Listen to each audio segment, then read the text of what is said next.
Hey guys, स्वागत छ तपाईहरुलाई मेरो नयाँ यस भिडियोमा। आजको भिडियो चाहिँ केही इन्ट्रेस्टिङ हुन गइरहेको छ किनभने आजको हाम्रो यात्रा चाहिँ बुटोलबाट मुस्ताङ मात्र हैन अप्पर मुस्ताङ हुन गइरहेको छ।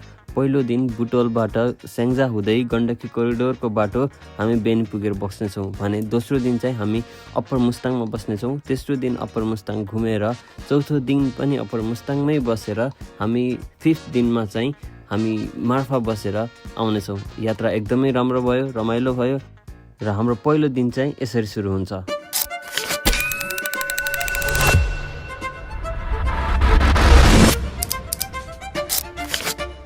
Hello, good morning everyone. म छु अहिले यहाँ तानसेनमा, तानसेन तलले होइन अलि तलै नै छु र अहिले हामी जाँदैछौँ मुस्ताङको यात्रामा। अब हामी सबैजना भेट भइसकेको छौँ। हाम्रो साथीहरू बुटोलबाट आइसकेको छन्, जोइन गरिसके। अब बाइक अलिकति यसो ग्यारेजमा हल्का अलिकति चेक गरेर अब हामी यहाँ मालुङ्गाबाट निस्किँदैछौँ। मालुङ्गाबाट मिर्मी हुँदै कोरिडोरको बाटो बागलुङ निस्किन्छौँ। अब बाटोमा भेट्छु म सबैजना। ल, हामी पहिलो स्टपमा आइसकेको छौँ। यो रहेको छ मिर्मीको ड्याम, तल केटाहरू छन् यता।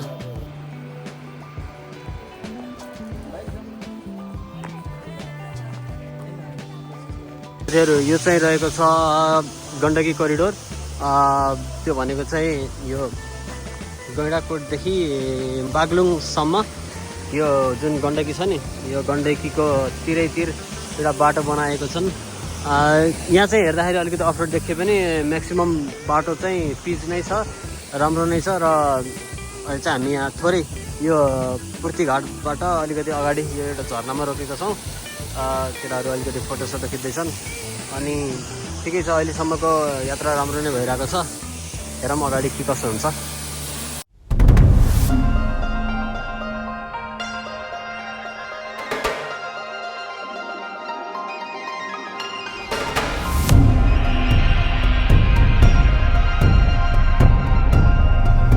हिमाल पनि देखिसकेको छ र अब हामी बेनीबाट चाहिँ मात्र 25-30 किलोमिटर टाढा छौँ। अहिले चाहिँ यो ब्रेक चाहिँ ड्रोनको लागि हो। अब यहाँबाट अलिकति ड्रोन उडाएर हामी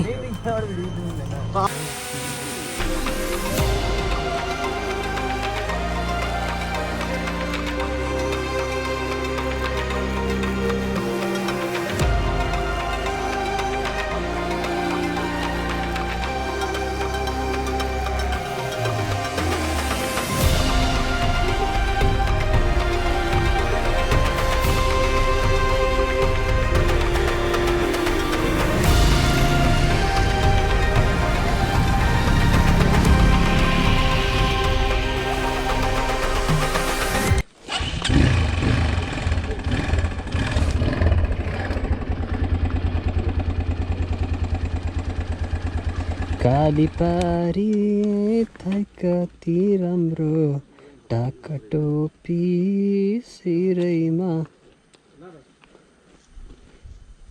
थल्केका।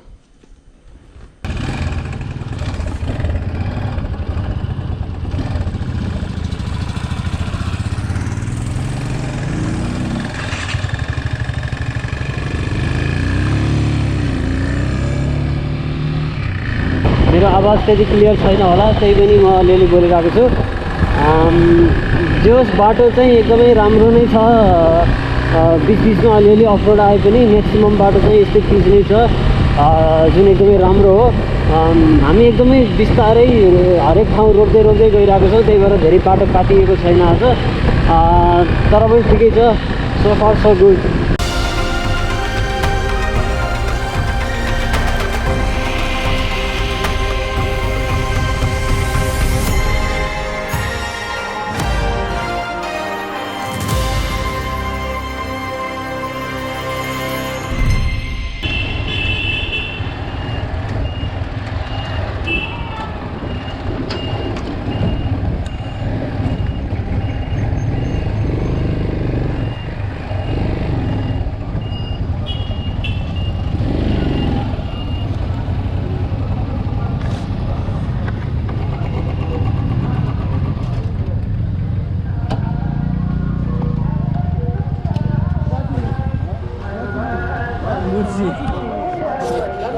Tight. ल साथीहरू हामी चाहिँ बागलुङ कालिका आइसक्यौँ है त।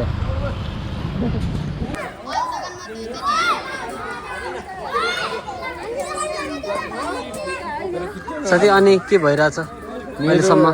रमाइलो भइरहेको। It was a good ride होइन। म त डबल हो त्यही भएर we are facing a little trouble but that's fine होइन। We are doing okay. Will be okay, no worries. It's going good, it's gonna be better. Baglung कालिकाको मन्दिरमा एकछिन भुलेर हामी लाग्यौँ बागलुङ कालिकाबाट थोरै माथि बागलुङको बजार हुँदै बेनीतर्फ। डाँडामा बसेको बागलुङ बजार पनि एकदमै राम्रो थियो, तर समयको चापले गर्दा हामी चाहिँ बागलुङमा घुम्न पाएनौँ। हामी सिधै लाग्यौँ बेनीतर्फ।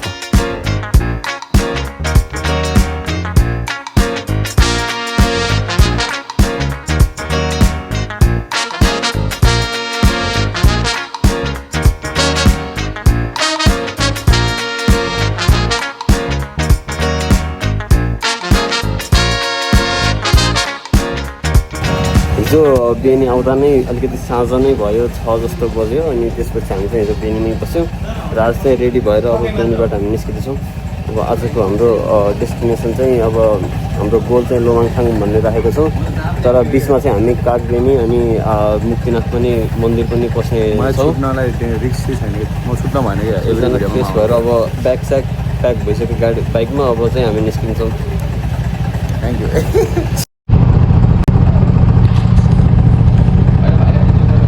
ल बेनीबाट नि हामी अब निस्किँदैछौँ होटलबाट। विजेश छ अगाडि।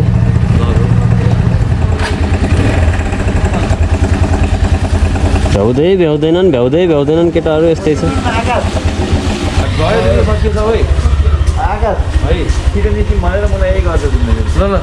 ब्रेक कराएको छ कि पछाडिको।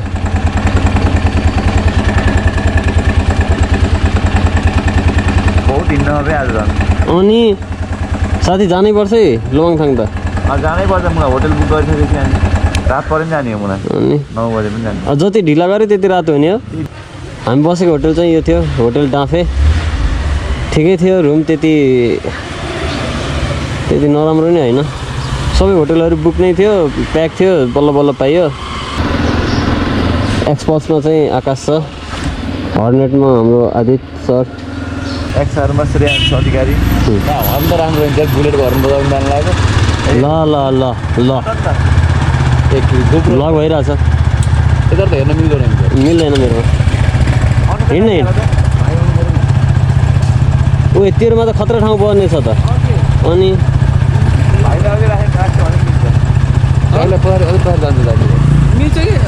ल जम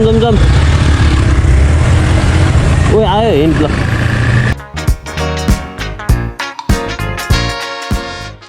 र बेनीबाट हामी बिहानै लाग्यौँ। आजको गोल चाहिँ हाम्रो लोमाङथाङ थियो, तर हामीलाई थाहा थिएन कि लोमाङथाङ कतिको टाढा छ भन्ने।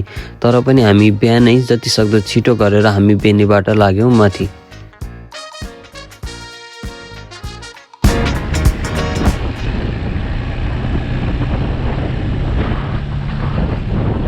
र अहिले चाहिँ हामी बेनीबाट अब लेथे पुग्न लाग्यौँ। अहिले चाहिँ हामी गैकु गाउँ भन्नेमा छौँ, कैकु गाउँ भन्ने ठाउँमा छौँ। र अहिले चाहिँ बिहानको 9:30 हुन लाग्यो र हिमालमा घाम आइसकेको छ।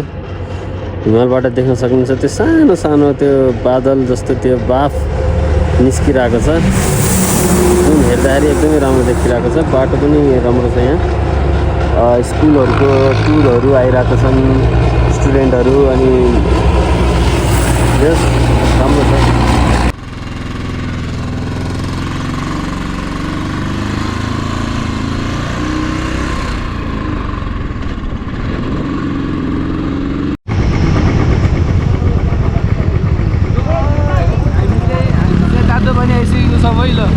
दादा बस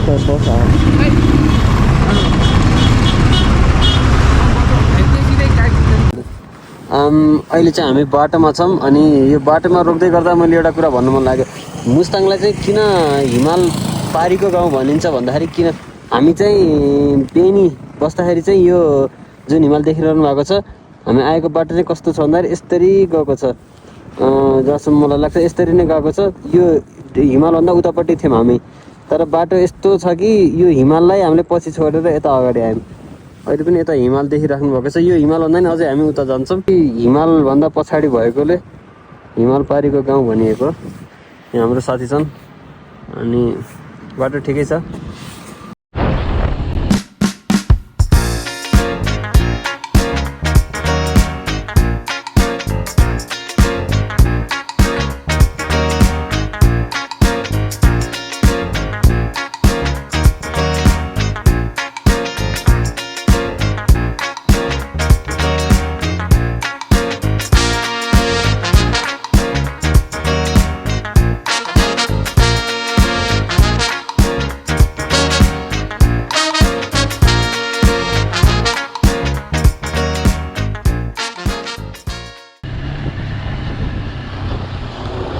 हल्का बाइकमै पसेर जाऊँ न त।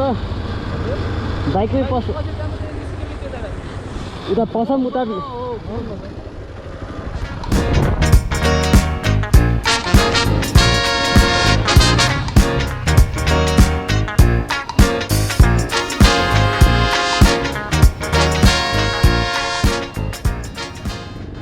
बाटोबाट हिँड्ने क्रममा धन्नै हामीले मार्फा भिलेज छोडेको थियौँ। तर हामी फिर्ता फर्किएर फेरि मार्फाको गाउँ पसेर जाने निर्णय गऱ्यौँ।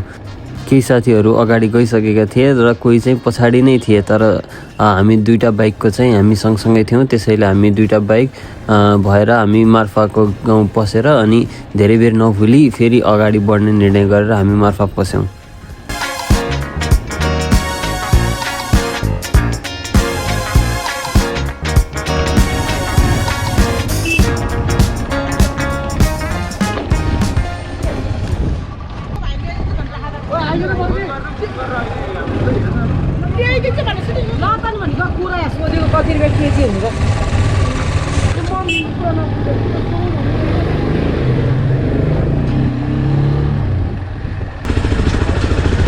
ल साथीहरू, हामी चाहिँ अहिले यो मार्फाको गाउँभित्र छौँ अनि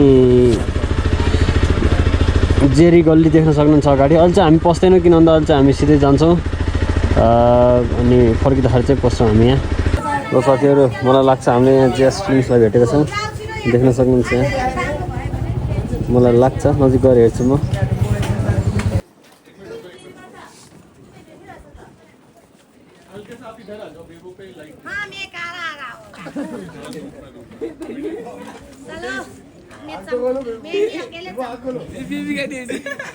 गेम ऑन जीएस है, दिस टाइम हीरो एक्सपल्स। जेस फिल्म्स हीरो एक्सपल्स में ग्रुप के साथ हाँ खत्म हो गया। हाँ प्लेजर भाई, प्लेजर।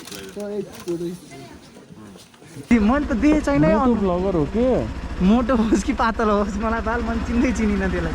हेर मन नचिनेको मान्छेसँग फोटो खिचाइदिएछन् केटाहरू त। ए ठ्याक्क हेर त, तिम्रो भिडियो दामी आएर है। फर्किँदा नि पस्ने हो तर मार्फा त।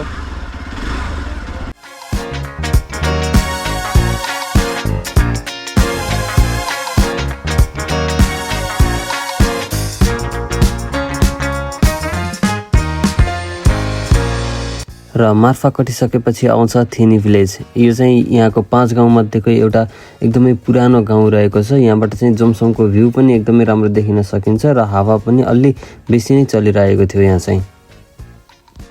बिहानको प्लानिङ अनुसार आज चाहिँ हामी बेनीबाट लोमाङथाङ पुग्ने भनेर हिँडेका थियौँ। हामीले लोमाङथाङमा होटल पनि बुक गरिसकेका थियौँ, तर हिँड्दै जाँदाखेरि बाटो कति लामो छ भन्ने हामीलाई अड्कल भएन। धेरैको फर्स्ट टाइम थियो मुस्ताङ, त्यो पनि अझ अप्पर मुस्ताङको बाटो के छ कसो छ हामीलाई केही नै थाहा थिएन र हामी चाहिँ बिस्तारै कागबेनी भुलेर मुक्तिनाथ चाहिँ हामी फर्किँदाखेरि पस्ने निर्णय गऱ्यौँ र हामी सिधै लोमाङथाङ पुगौँ भनेर हामी हिँड्यौँ। ग्राउन्ड कहाँ हो चाहिँ थाहा छैन, दामी चिसो छ।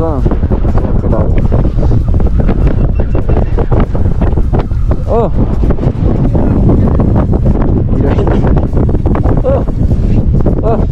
गोब्रो 63 किलोमिटर छैन होला, 63 छ क्या काभ्रे हो।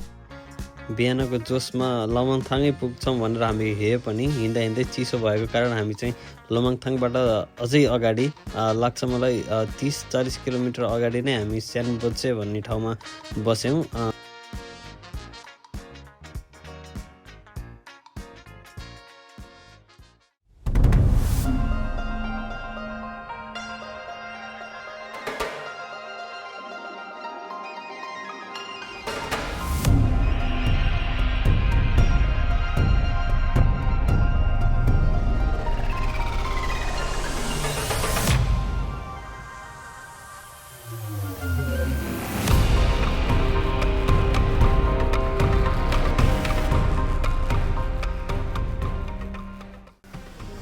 ल साथीहरू हामी चाहिँ यो लुमाङथाङको भ्यू पोइन्टमा आइसकेका छौँ।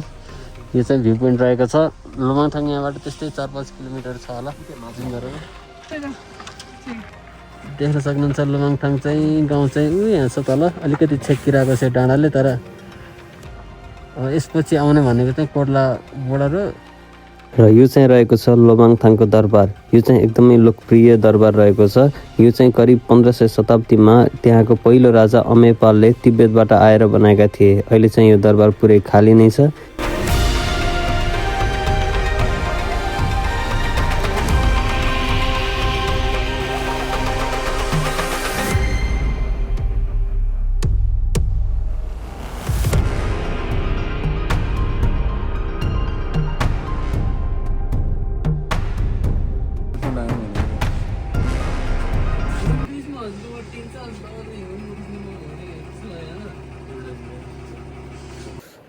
भ्लग चाहिँ यताउता के भइरहेछ। अलिकति हाई अल्टिट्युडमा गएपछि अलिकति समस्या नै हुँदो रहेछ। फर्स्ट टाइम फेस गरियो। र अहिले चाहिँ हामी अप्पर मुस्ताङबाट फर्किने क्रममा छौँ। कागबेनी यहाँबाट जम्मा 16 किलोमिटर छ। कागबेनी भनेको चाहिँ कागबेनीबाट माथि लागेपछि चाहिँ अप्पर मुस्ताङ भनिँदो रहेछ। र अब हामी अप्पर मुस्ताङबाट अब लोवर मुस्ताङ अथवा मुस्ताङ स्टार्ट हुनलाई चाहिँ अब 16 किलोमिटर टाढा छौँ। र अहिले चाहिँ हामी यहाँ एउटा लोकेसनमा रोकेको छौँ। यस्तो छ यहाँको ल्यान्डस्केप चाहिँ ढुङ्गा देख्न सक्नुहुन्छ।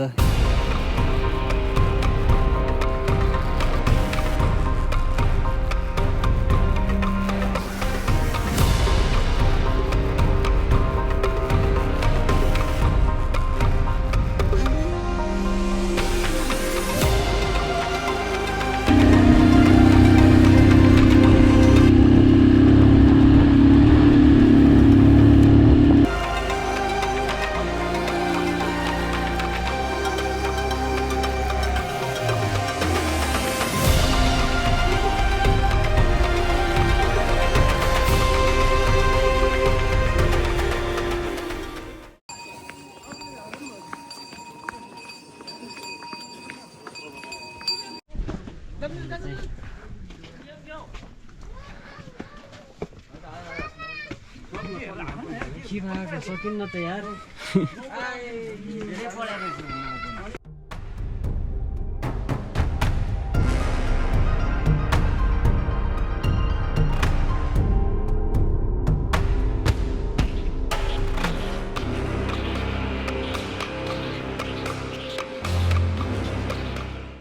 मुक्तिनाथ मन्दिरको दर्शन गरेर त्यहाँ नुहाइधुवाइ गरेर सबै कुरा गरेर हामी मार्फा पनि घुम्यौँ। मार्फा एक दिन बस्यौँ। त्यसपछि पोखरा घुम्दै पोखरा बसेर हामी घर फर्क्यौँ।